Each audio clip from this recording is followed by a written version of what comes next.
Welcome to the Forsyth Magazines podcast. I'm Brooke Eagle, your host, bringing you the stories of the people shaping our community. From business owners to local leaders, we'll explore their journeys, passions, and lessons learned. Let's dive in. Hey guys, we are back with another episode of the Forsyth Mags podcast. And today I have Suzy with us. She is a writer for Forsyth Mags and has been for a long time. She's also the host of Twin City Talk, a phenomenal podcast here in Winston-Salem. And then she also works with Tim at Such and Such Media with some marketing things. So she has all the hats. She is the vice president of marketing. The VP of marketing. I like it. I don't know if I ever actually used my title, but yes. I just say I do Tim's marketing. I work with Tim. Yeah.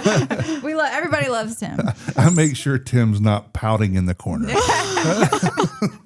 And Suzy also does. She's starting this amazing summer literacy program, and that's what we're talking about today. Yeah. So yeah, Suzy, tell us a little bit about this summer literacy program and what it involves. Yeah, well, thanks for having me, first of all. So it's new, so I'm still putting it together, so I don't have all the details yet, but assuming all goes to plan, it's going to have 3 parts, which the first is an essay contest, which, hits on the writing aspect of things, and it's going to be broken into 3 categories: high school, middle school, elementary school. Okay. And obviously there'll be certain criteria like word count, and that will be dependent on how old they are, And I have 3 amazing judges, one of whom is sitting right here in front of me. Yeah, I'm so excited to be a judge. And then the other 2 are writers. The first is Caitlin Williams, who wrote the book, What Can Brown Girls Do? And she also co-owns with her husband Control V.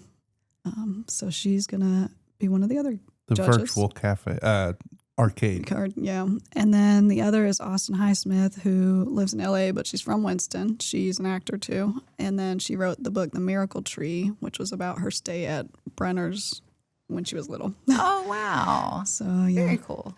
So that, like I said, it'll have the 3 categories, and then each of the winners, or one from each category, their winning essay will run in the September issue of Forsyth Magazines. And they'll get prizes, which I'm still finalizing some of that, but I know Control V is going to do a prize, and Airbound Trampoline Park will, and it's going to be some cool stuff they can win. Yeah. So that'll be 3 age categories. So you said elementary school, middle school, high school. Yep. Okay. And will the topics be completely up to them? No, so I'm going to have probably for each category 3, maybe like 3 they can choose from. Okay. And it'll probably be something related to either Winston or reading or writing, to kind of keep it tied together. Yeah. Oh, I can't wait. That's going to be fun. It'll be fun to see what they write. And it'll be the elementary kids. I know. Anybody who's in like Winston-Salem, Forsyth County schools? Are they homeschooled? Just really any child in the area. Okay. And kind of the why behind why I'm doing all this is, first of all, kids need stuff to do during the summer. I'm a parent. I know it's a lot to keep them busy, and also given our recent tragedies among youth, they just need outlets to express themselves, which writing is a really great outlet for that. So I think that's a great point, that summer is hard on parents too, to keep those kids busy, and the I'm bored and the what are we doing is like can be constant, and it's like, okay, I also have to work. Yeah. I mean, even the stay-at-home parents, it's almost worse for them because they're used to not having them at home. Yeah. Well, and you've done lots of great articles over the years with ideas for how to fill up that summertime, for sure. What are some of your favorite things to do with the kiddos in the summer? Probably water stuff, like either setting up your backyard with water play or going to the splash pads.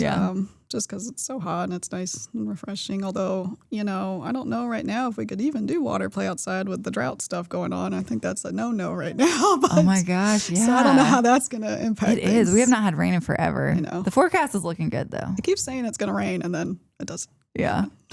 I just hope it doesn't do it Saturday. Oh, gosh. Yeah. Of course, I agree. I agree. Let's keep it during the week so it does not affect any of our outdoor plans.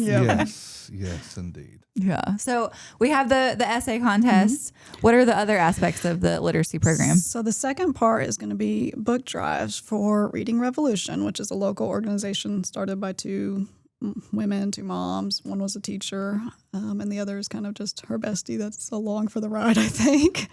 And so they basically take books to what are called book deserts in our city, which there are sadly more than many people realize. And a book desert is basically where they don't have access to books, whether they can't get to a library or they just don't have them in their house, that type of thing. So they fill those gaps and bring books to the kids. Oh, that's awesome. So where do we donate books, or how do we donate books? So there's going to be 2 book drives. There's going to be one to kick it off in June at the beginning, which I don't have the date set, but it will be coming soon. And that one's going to be at Remedy. And then the last one, or the second one, will be at the end, sort of wrapping it up in August, and that will be at Ava's Cupcakes. Oh, okay. So that way, and it also gets people to go into these local businesses and check them out. Trying to tie all the aspects together. Yes, all the things. And so books, any requirements for books that are donated? So new is great, but they also take gently used being the operative. No pages torn out or written in, that type of thing. Awesome. Yeah. And it's only children's books, so like no for adults or anything. It's just going to be for teenagers and kids and youth. Yeah, I think having books at home is so important to it's a lot harder to become an active reader if you don't have the resources at home. Access to it, yeah. I mean, reading is fundamental. Yeah. It is. Well, it's a way also for them to learn about other people, other feelings, all the things. I keep seeing this thing on social media, which is weird because I don't have kids yet, but it's about these families who are implementing like no screen time after they have like this hour before or 2 hours before bedtime where it's no screen time. You can only like read or like play with toys or whatever. And they're amazed at how much their kids are just like loving reading after they kind of are quote unquote forced to read, or you don't have to read, but that's kind of your only option. So I've always loved reading since I was a kid. I love going to the libraries. And so I tried to always instill, because I have 3 daughters. And so my oldest, who is now at High Point University, she loves to read because I've always started at an early age. Like I read to them, I take them to the libraries, and I do that now with my 2 younger ones who are almost 3 and 4. Their birthdays are coming up. Oh. And, we read every night. Yeah. It's important. That instills that in them. And it's also just that quality bonding time that you can't really replace, Yeah. I love that. What are the girls' favorite book right now? They really love the interactives that they can like touch, and they have and we have a bunch of Hungry Caterpillar books because there's there's hundreds of books about this hungry caterpillar. Really? There's a lot. I always thought it was just the one OG. There's a lot. I'm sure those have come along since I want to say we have at least 20 of them. Oh my gosh, that's funny. But they love finding the caterpillar on the beaches. Yeah, that's sweet. So we have our book drives, we have our essay contest. What's the third aspect? Yeah, so that's the one that's a little more, I haven't got all the details, but it's going to be essentially a readings incentives program, kind of like, I don't remember if that's exactly what it called, but for some reason in my mind, it was called Book It, I think. It was where you could get the little stickers on your button, and then you get to go to Pizza Hut and get a pizza for reading X amount of books. Yep. I remember that in school. I don't remember what it was called, but yeah, definitely we had the reading incentives programs. Been talking to a bunch of different, obviously, ideally, I want to work with local businesses to get their name out there too. So I'm seeing how we can partner together to give incentives. I mean, even if it's small stuff, it's, kids love that. Oh yeah, anything. Yeah, even the stickers alone are an incentive to. I'm just trying to. That one requires a little more details. Yeah. So I just have to figure out, because I also don't. I want it to be fair too. I don't want there just a bunch of people saying, "Oh yeah, I read." I got to figure out a way to do it that is fair for everybody. Yeah, that's very true. You gotta have parent assistance with some of that. Yeah. So this came about just purely due to the reason for summer and needing extra things to do for the kiddos. Yeah, and I mean literacy as a writer, that's also very important to me. I mean that's how I make my living outside of marketing, and it just seems like it's something that's lacking in our schools now.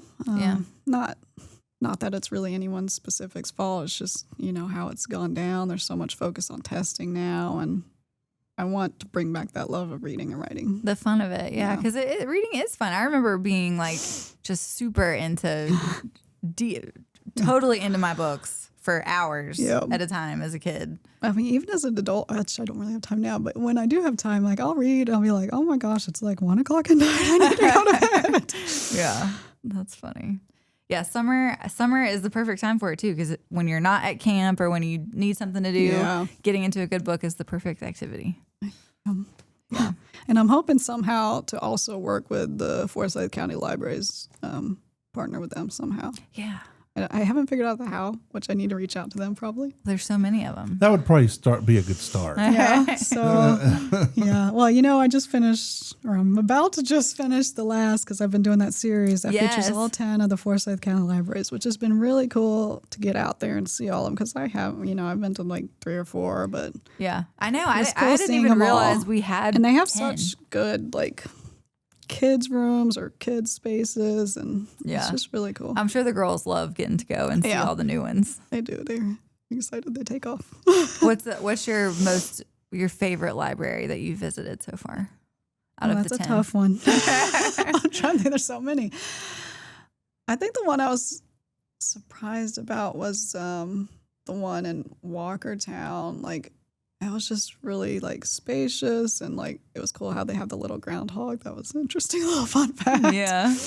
So that one was probably the most surprising. And then the new Louisville one was really cool. They really liked that one. Yeah. Oh, that's fun. So if people are interested in submitting an essay or in just learning more about this program, could they reach out to you, or what's the best way for them to get in touch? Instagram is Suzy Fielders, SUZY-FIELDERS. Okay. And then they can DM me there, and I'll post information there once I start, sharing about it. And then my email is suzyfielders@gmail.com. Awesome. We'll put that in the show notes so that people can just click on it. Yep. Those are going to be the best 2 places, I think. And then obviously Twin City Talk. I usually collab all this my stuff. So awesome. Well, anything else we need to know about this program? I just hope people will get excited about it and, again, get tied back into that love of reading and writing and learning. Yeah. And this can be really for kids of any age, right? Mm-hmm. I mean, just anyone. Yeah. Elementary through high school. Although the reading, it could be even younger. Yeah. I was going to say, I learned a lot about literacy, my degrees in education, and the importance of kind of starting that literacy journey when they're super, super, super young, far before they can read, but reading to them, that's what I was saying. Letting them hold books, letting them, even if they're telling a story about the picture and they can't read a word, that's still helping facilitate that. That's that actually really process. Good for them to do, is like telling their own stories from the pictures. Yeah. Because that helps, imagination. Yeah, exactly. And even reading while you're pregnant, reading to your unborn baby. I know they say you can hear, but yeah. I love it. Well, Suzy, I'm excited to be a judge and to be a part of this program. I'm so glad you are part also of it. love literacy and think it's so important for setting up our kids for success. I agree. Thank you so much. Thanks, Suzy. Well, be sure to reach out to Suzy if you're interested in learning more about this summer literacy program. And as always, you can find Forsyth Mags on Instagram @Forsyth Mags, and you can find all of our content on our website at forsythwoman.com and forsythfamilymagazine.com. And if you enjoyed this episode, or if you've ever enjoyed an episode, we would love it so much if you would leave us a rating or a review. And that is a wrap for this one. Thanks, y'all. The views and opinions stated on this podcast are solely those of the contributors and not necessarily those of our distributors or hosting companies. This podcast is copyrighted and cannot be reproduced without expressed written consent of Forsyth Magazines Incorporated. Ooh, that's a mouthful.